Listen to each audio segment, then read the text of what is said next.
नमस्कार मित्रांनो, स्वागत आहे तुमचं माझ्या डिवाइन वास्तू टिप्स या यूट्यूब चॅनलमध्ये।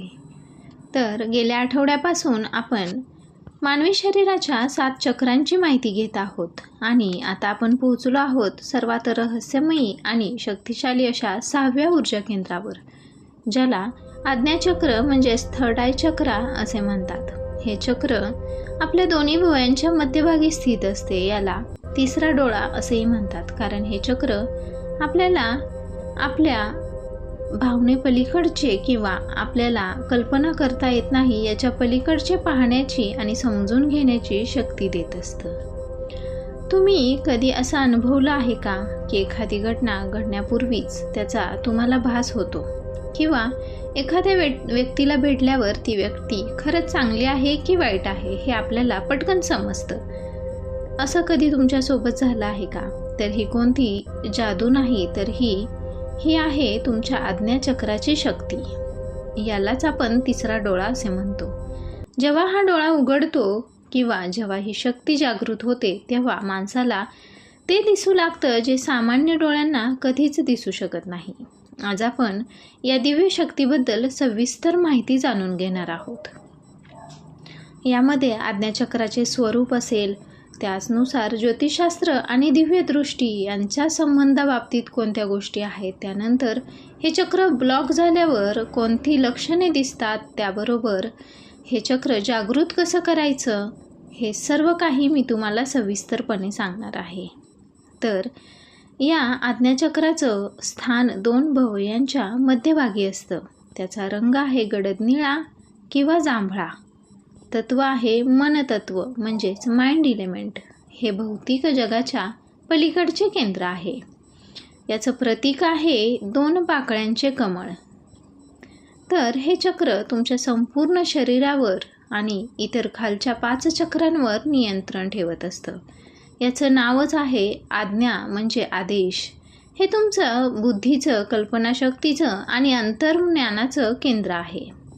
त्यानंतर ज्योतिषशास्त्र आणि दिव्य दृष्टी यांचा संबंध पाहता या चक्राचा काय स्वरूप आहे, तर या चक्राचे स्वामी ग्रह शनी आणि गुरु आहेत। ज्योतिषशास्त्रानुसार शनी या चक्राचा स्वामी मानला जातो, कारण तो शिस्त आणि अंतर्मुखता देतो, पण याला दिशा देण्याचे काम मात्र गुरुग्रह करत असतो। ज्याच्या कुंडलीमध्ये हे दोन्हीही गुरु आणि शनी हे दोन्हीही ग्रह प्रबळ असतात, त्यांच्यामध्ये उपजतच भविष्यातील घटना ओळखण्याची शक्ती असते। तुम्ही काही अशा लोकांना पाहिलं असेल जे काही गोष्टी घडण्यापूर्वीच आपल्याला किंवा सांगत असतात। तर त्या लोकांचे हे ग्रह मजबूत असतात किंवा हे चक्र मजबूत असतं। त्यानंतर चंद्राचा प्रभाव काय असतो, तर चंद्र आपल्या मनाशी जोडलेलं असतं। जर तुमच्या मनात सतत विचारांचं काहूर असेल तर हे चक्र स्थिर होऊ शकत नाही। म्हणूनच एकाग्रता वाढवण्यासाठी चंद्राची स्थिती देखील तितकीच महत्त्वाची ठरत असते। त्यानंतर मकर, कुंभ आणि धनु राशींच्या लोकांसाठी हे चक्र जागृत करणं त्यांच्या आयुष्यातील सर्वात मोठा टर्निंग पॉईंट ठरू शकतं। या राशींच्या लोकांच्या जीवनात हे चक्र जागृत करणं खूप अवघड मानलं जातं किंवा त्यांना ते पटकन जमत नाही। हे चक्र ब्लॉक असण्याची लक्षणे काय आहेत ते आपण पाहूयात। यामध्ये मानसिक, शारीरिक अशी लक्षणे आहेत। नेहमी संभ्रमात राहणे किंवा निर्णय न घेता येणे, कल्पनाशक्तीचा अभाव असणे किंवा भौतिक गोष्टीवरच विश्वास ठेवणे, ही मानसिक लक्षणे आहेत। त्यानंतर वारंवार डोकेदुखी होणे, डोळ्यांचे विकार होणे, झोप न लागणे किंवा भीतीदायक स्वप्न पडणे, ही शारीरिक लक्षणं थर्ड आय चक्र ब्लॉक असण्याची आहेत। त्यानंतर हे ओळखण्याची पद्धत काय आहे किंवा कोणती आहे, तर जर तुम्हाला आयुष्यात कोणतीच दिशा सापडत नसेल आणि तुम्ही सतत इतरांवर अवलंबून राहत असाल, तर समजा तुमचं हे चक्र म्हणजेच आज्ञाचक्र ब्लॉक आहे। आज्ञाचक्र जागृत करण्याचे उपाय आपण पाहूयात। तर यामध्ये त्राटक ध्यान असेल, बीजमंत्र आहे, काळजीपूर्वक घेतला जाणारा आहार आहे आणि कल्पनाशक्ती आहे। तर सर्वात पहिल्यांदा आपण पाहूया तर ध्यान कसं करायचं। तर तुम्ही एका दिव्याच्या वातीवर किंवा एका बिंदूवर एकाग्रतेने पाहत राहा. यामुळे तुमची एकाग्रता वाढते आणि थर्ड आय चक्र सक्रिय होतो. त्यानंतर बीजमंत्र आहे ओम. हे चक्र ओम या विश्वाच्या नादाशी जोडले गेलेलं आहे. डोळे मिटून भुवयाच्या मध्यभागी लक्ष केंद्रित करा आणि दीर्घ ओम या शब्दाचा किंवा ओम याचा उच्चार करा. काळजीपूर्वक आहार कोणता घ्यायचा आहे तर प्रक्रिया केलेले अन्न टाळा आणि नैसर्गिक गोष्टींचे सेवन करा.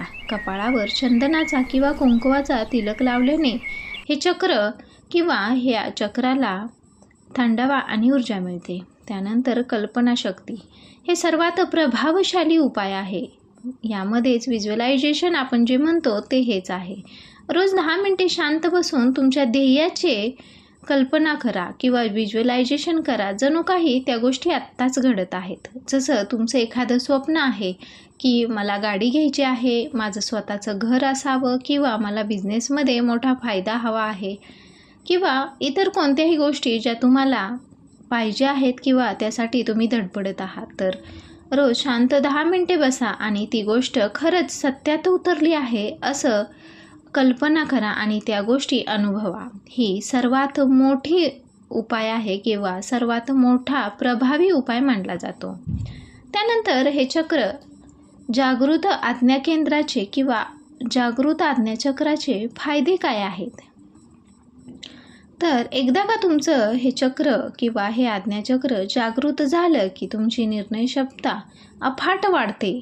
तुम्ही परिस्थितीच्या पलीकडचं पाहू शकता आणि योग्य मार्ग पकडू शकता.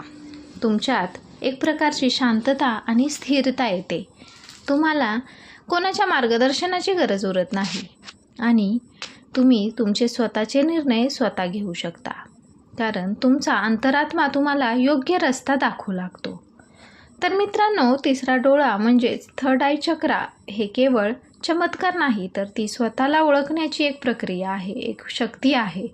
तुम्ही तुमच्या अंतर्मनाचा आवाज कधी ऐकला आहे का? तुमच्या गट फिलिंग्स कधी ऐकल्या आहेत का? कमेंटमध्ये नक्कीच मला सांगा.